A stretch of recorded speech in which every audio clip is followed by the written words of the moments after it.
Salam jumpa dan jumpa lagi saudara-saudara yang sudah terbiasa menerima berkat dari HKBP Setia Mekar dan juga yang baru menikmati berkat Tuhan melalui channel YouTube Renungan Harian HKBP Setia Mekar Resort Setia Mekar, yang dimaksudkan bukan hanya untuk seresort saja tetapi untuk semua. Kiranya seluruh warga jemaat setiap hari memperlihatkan ucapan syukur kepada Tuhan melalui wajah yang ceria dan hati yang penuh sukacita dan selalu bersyukur di dalam Tuhan. Jangan lupa kabar-kabarilah sukacita dan kalau ada pergumulan, sehingga kita bisa berdoa bersama, karena di dalam kebersamaan kita Tuhan hadir dan Tuhan bersama dengan kita. Selamat pagi saudara-saudaraku yang dikasihi Tuhan Yesus Kristus. Sebelum kita mendengarkan firman Tuhan, marilah kita berdoa. Damai sejahtera Allah yang melampaui segala akal dan pikiran, itulah kiranya menyertai saudara sekalian di dalam Kristus Yesus Tuhan kita. Amin. Selamat pagi saudara-saudaraku yang dikasihi Tuhan Yesus Kristus.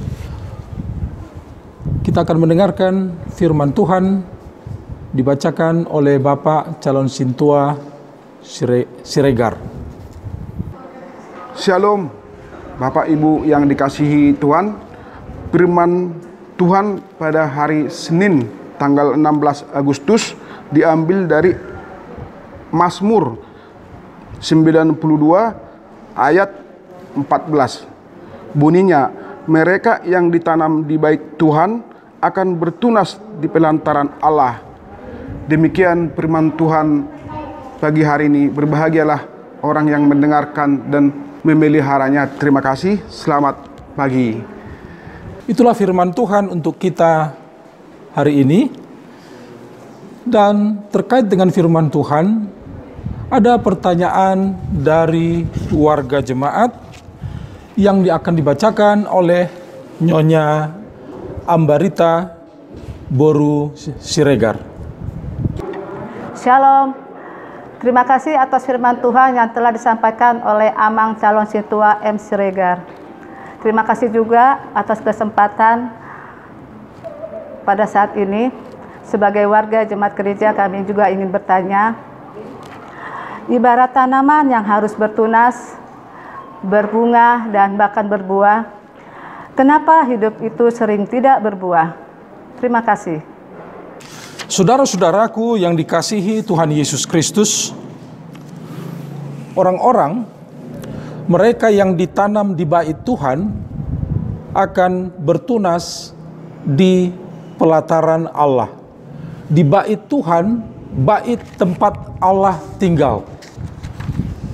Pelataran Allah, pelatarannya Allah. Itu berarti di bait Tuhan sumber kehidupan, di mana orang ditanam memperoleh kehidupan, dan di pelatarannya akan kelihatan tunas, kemudian berbunga, bahkan berbuah, indah dilihat semua orang dan bisa dinikmati. Ditanam di bait Allah, hidup dan bertumbuh dan berbuah dari bait Allah sumber kehidupan. Kita mendapatkan kehidupan dari bait Allah, bait kediaman Allah. Dari sana Tuhan menyatakan rencananya, dan rencana Tuhan dinyatakan di dalam firman Tuhan. Oleh karena itu saudara-saudara, sumber kehidupan kita di bait Allah adalah firman Tuhan. Sekarang kita melihat dari sumber kehidupan itu, kehidupan mengalir melalui kita mendapatkan kehidupan, dari kita berbagi kepada orang lain, dan pertama-tama kehidupan itu mungkin bertunas kecil, kemudian besar, berbunga, dan hingga berbuah dan lebat. Dilihat orang, dinikmati orang, disyukuri, dan Tuhan dimuliakan, sumber kehidupan. Saudara-saudaraku,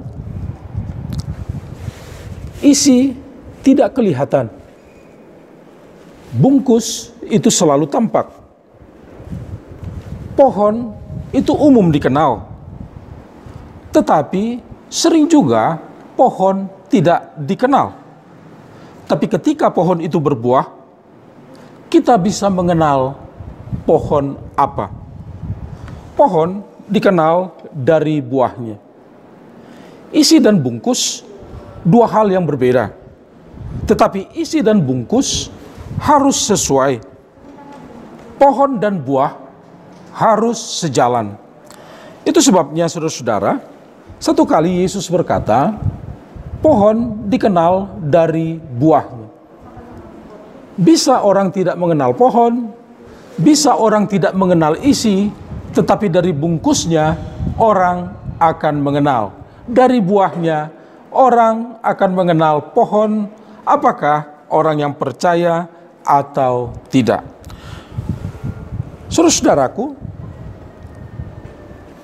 pertanyaan yang menarik menyangkut mengapa tidak berbuah, tetapi kita harus jawab dulu, mengapa pohon harus berbuah? Ketika pohon itu berbuah, berarti sesuai dengan seharusnya. Pohon mangga, dia akan berbuah mangga. Pohon rambutan akan membuahkan rambutan. Konsekuen.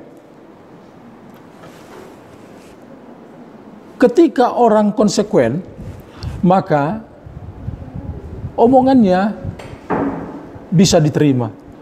Karena pasti akan kelihatan di dalam tindakannya. Orang yang konsekuen biasanya dihargai, dihormati, dan orang yang konsekuen biasanya hidup tenang dan merdeka.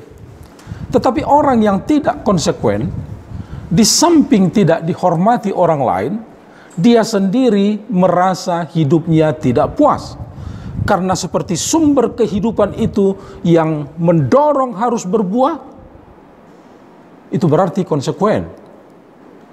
Dan kita orang percaya yang didorong harusnya berbuah, tapi kenyataannya tidak berbuah, itu akan jadi penyakit dan menjadikan kita tidak tenang, bahkan tidak merdeka. Ditambah penilaian dan penghormatan orang lain terhadap kita yang tidak ada apa-apanya. Saudara-saudaraku, menyangkut pohon dan buah. Buah apa yang kita berikan? Berapa banyak buah yang kita berikan? Yesus berkata, dan ini diungkapkan di dalam Kisah Para Rasul, terlebih bahagia memberi daripada menerima. Disinilah letak kebodohan orang Kristen. Ketika dia sudah percaya kepada Tuhan, sumber kehidupan, kehidupan itu mendorong kita untuk berbuah, tetapi kita tidak mau berbuah. Dan kalaupun kita berbuah, kita tidak menikmati bahwa sebetulnya berbuah itu, memberi itu, berbagi itu rasanya sangat bahagia dibanding menerima. Tetapi faktanya, siapapun yang akan mendengar khotbah ini pasti dan harus introspeksi. Apakah saudara belum membiasakan hidup bahagia? Omong kosong kita katakan Tuhan berilah hati yang damai, sukacita, perasaan yang senang dan bahagia. Padahal jalan untuk bahagia Tuhan sudah berikan. Lakukan yang baik. Banyaklah buah. Berilah banyak. Karena terlebih baik, terlebih bahagia memberi daripada menerima. Tapi sayang, saudara-saudara, hidup kita ini belum terbiasa dengan menikmati kebahagiaan yang luar biasa ketika kita membiasakan memberi. Itulah, saudara-saudara, bahwa kita harus berbuah, ya. Dan yang terakhir dari pertanyaan itu, saya pikirkan, apa yang membuat atau mengapa orang tidak berbuah? Masalah muncul ketika kita tidak mau hidup konsekuen. Ketika hidup itu kita terima dari sumber kehidupan, maka harus berbuah.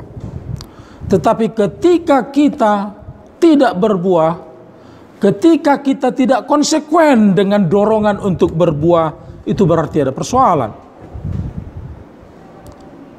Sering kita mengatakan, masalah perbandingan berkat. Ini bukan sedikit banyak soal berkat Anda yang sedikit atau banyak. Ini soal hatimu. Memang Anda tidak mau. Cek di dalam banyak fakta. Memang Anda tidak mau berbagi, nggak mau berbuat, nggak punya sense, nggak punya kepekaan. Ya itulah kita. Dan kita tidak berharga di mata Tuhan. Karena Tuhan melihat kita tidak konsekuen. Kalau kamu mau berkat, menerima sumber kehidupan dariku, kenapa nggak berbuah? Karena kuberi itu supaya kamu berbuah. Bahkan lebat untuk dibagikan dan dinikmati orang lain.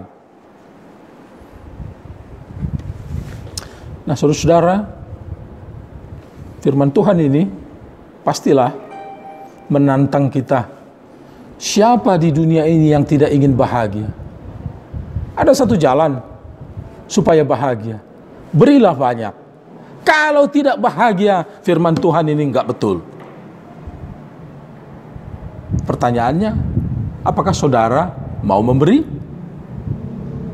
Pohon dikenal dari buahnya, dan semakin banyak kita berbuah dan memberi, itu terlebih bahagia daripada enak ketika menerima.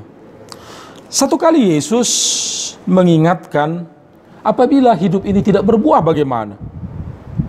Untuk apa hidup kalau tidak berbuah? Kalau tidak konsekuen, hidup itu percuma. Pohon harus ditebang. Perumpamaan pohon ar.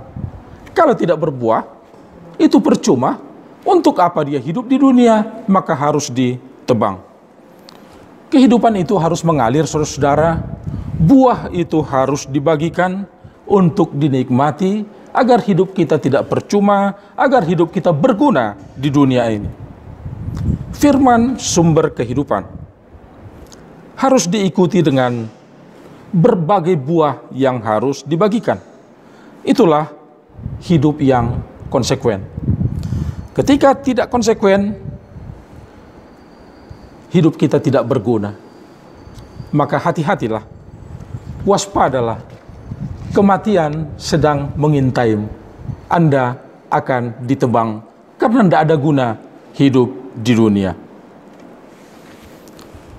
Tidak berbuah, tidak konsekuen, karena apa? Karena sebetulnya kita tidak mau. Tidak usah cari alasan. Memang Anda tidak mau. Memang kita belum membiasakan hidup sebagaimana diharapkan oleh Tuhan kita Yesus Kristus. Kita tidak mau sesuai dengan arahan sumber kehidupan. Yang kita mau sesuai dengan maunya sendiri. Kalau maunya sendiri menyebabkan orang menjadi rakus, karena maunya sendiri membuat orang tidak pernah puas. Kalau maunya sendiri membuat orang selalu merasa khawatir. Sangat menyedihkan, rakus, tidak pernah puas, dan khawatir. Akhirnya kita tidak pernah berbuah, berbagi untuk orang. Saudara-saudaraku, pertanyaan terakhir untuk direnungkan, sebenarnya kamu mau bahagia atau tidak? Jawabannya sudah ada dalam firman Tuhan. Menjawab mau gampang. Tetapi mau, ingin bahagia artinya berbagilah. Karena terlebih baik memberi daripada menerima. Seberapa banyak buahmu, saudara-saudara? Marilah kita bawa itu di hadapan Tuhan. Tuhan memberkati kita semua. Saudara-saudaraku yang dikasihi Tuhan Yesus Kristus, kita sudah mendengarkan firman Tuhan yang luar biasa. Firman Tuhan ingin menjadikan kita menjadi generasi yang handal di dalam zaman kita ini dengan segala tantangannya. Saudara-saudara, generasi handal adalah generasi yang selalu mengandalkan Tuhan. Bersama Tuhan, kita akan mampu memenangkan pergumulan. Bersama Tuhan, kita mampu. Kalau kita mau.